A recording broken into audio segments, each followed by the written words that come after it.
We are at a place called Oaksterdam University, a place dedicated to teaching all things about cannabis. This is the nursery, and you can see this equipment behind me where they teach people how to grow cannabis. We are here because the guy who founded this place is leading the effort to get full legalization in California. Our camera was rolling as Richard Lee got the news. For him, there was never any doubt that marijuana would get on the ballot. We needed 433,971 valid signatures to qualify for the California ballot. How many did you get?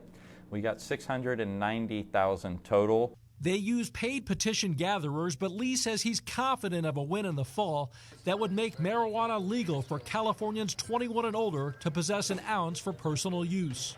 We're going to get our message out there, and I think people are more receptive to it than they've ever been. For Lee, a victory would mean public validation to a life's calling. 3 years ago, he founded an Oakland school that teaches students how best to grow, sell, and even consume cannabis. It's called Oaksterdam University. Get it? A combination of Oakland and Amsterdam.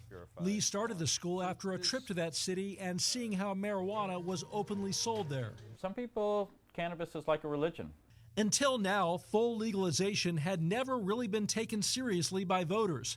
But Lee sees an opening with the state budget crisis and the tax revenue it would bring, possibly hundreds of millions of dollars a year.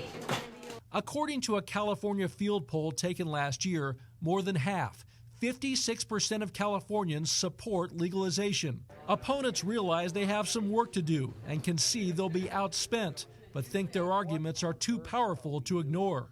Why on earth would we want to add yet another mind-altering substance to the array of legal substances that compromise a person's five senses, where we know they're going to make bad decisions, some criminal? Richard Lee says it's about adults making their own decisions. 20 years ago, a spinal cord injury put him in a wheelchair.